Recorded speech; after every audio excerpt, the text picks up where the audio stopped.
Al Capone es conocido en mayor medida por ser el gángster pionero, el Robin Hood de la prohibición, el empresario de alto riesgo. Ya han pasado más de 120 años desde su nacimiento. Sin embargo, su historia es tan increíble y magnífica que al día de hoy sigue siendo un hombre relevante e inspiración para novelistas y productores de Hollywood. Hoy hablaremos de un verdadero gángster, un hombre con estilo, un mafioso muy inteligente y pionero en su rama. Porque en Context Tops te lo damos a conocer. Alphonse Gabriel Capone nació el 17 de enero de 1899 en Brooklyn, Nueva York, hijo de inmigrantes italianos. Su padre era barbero y su madre costurera. Creció en un entorno bastante disfuncional. Todo esto lo llevó a involucrarse en el crimen a la corta edad de 14 años, gracias a Johnny Torrio, el mafioso más poderoso de su momento.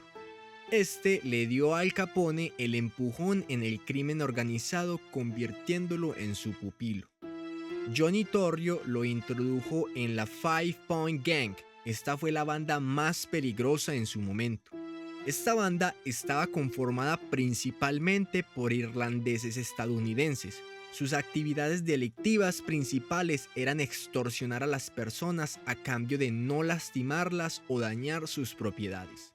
Al Capone no estaba conforme con los métodos violentos para recaudar dinero y entendió que este método no le garantizaba el éxito y de ninguna manera iba a ser duradero.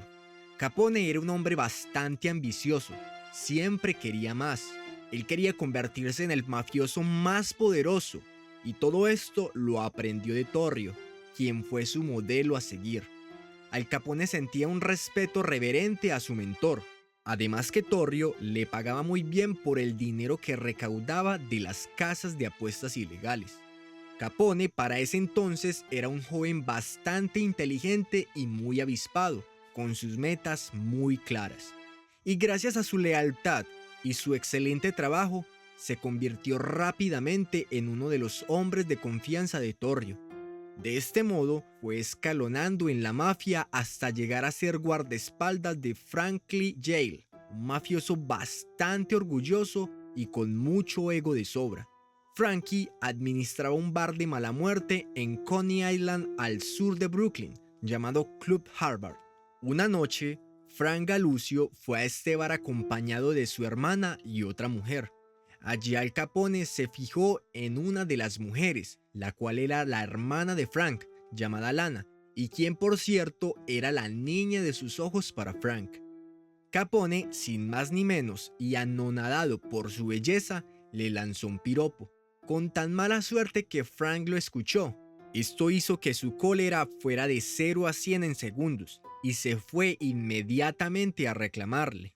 Y Capone le dijo que se tranquilizara, que solo era una broma. Sin embargo, Frank Galucio no le encontró el chiste y se fue contra Al Capone.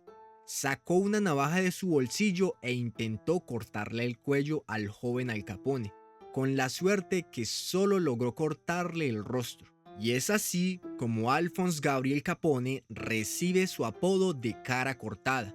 Y a partir de ese momento, Al Capone usaba polvos y maquillaje para ocultar su cicatriz en la parte izquierda de su rostro.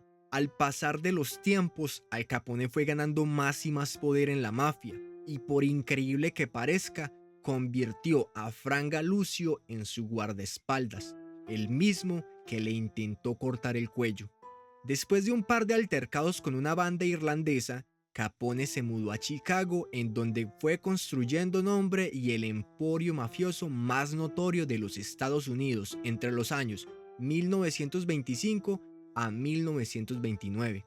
Al Capone no se veía como un criminal, sino como un empresario, ya que aparte de dedicarse a la mafia, también era muy generoso con los desamparados, al igual que Robin Hood.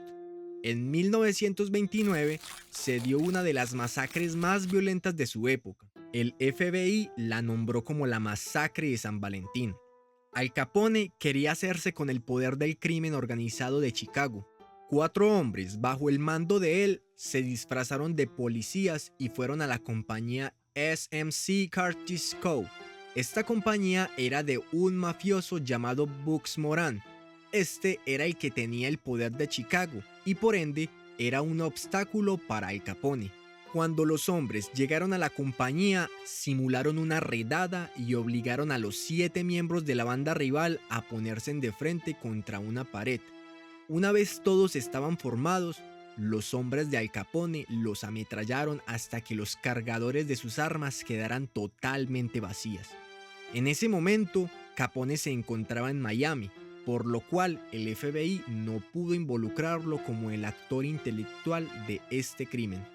Gracias al éxito de esta masacre, Capone se pudo hacer rápidamente con el poder del crimen organizado.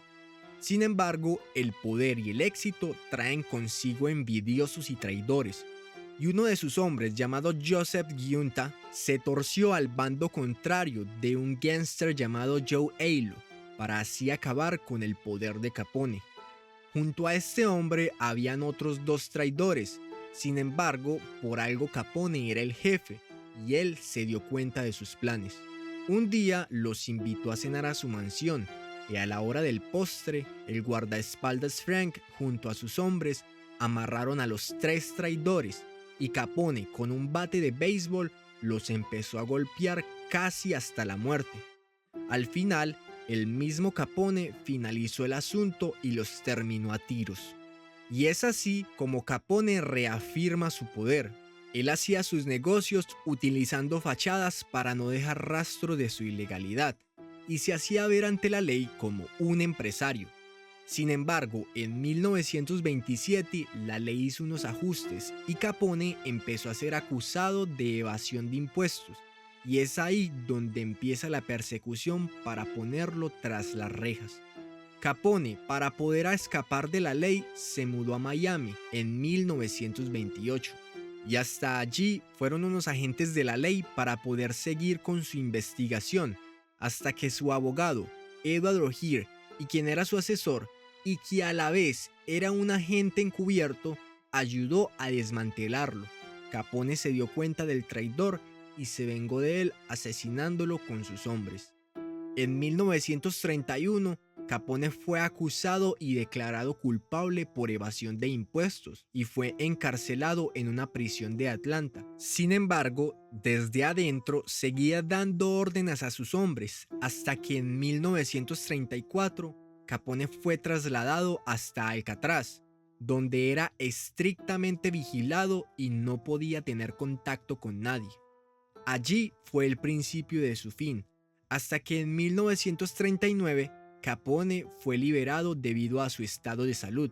Él presentaba signos de demencia para esos tiempos, no podía caminar, además que tenía sífilis. Sus últimos años los vivió en Palm Island en Miami, hasta que el 21 de enero de 1947 falleció debido a un derrame cerebral y neumonía. Y es así como uno de los mafiosos más recordados y renombrados de todos los tiempos terminó. Su historia ha sido inspiración para hacer muchas películas como Scarface y un sinfín de películas y novelas. Hay un dicho muy cierto que dice que el que a hierro mata, a hierro muere. Sin embargo, fue tan único y tan inteligente que él no aplicó para ese dicho.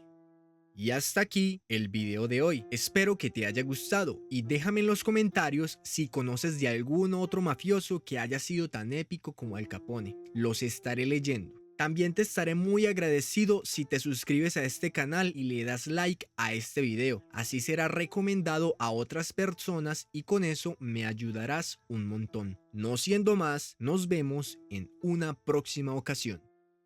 Hasta pronto.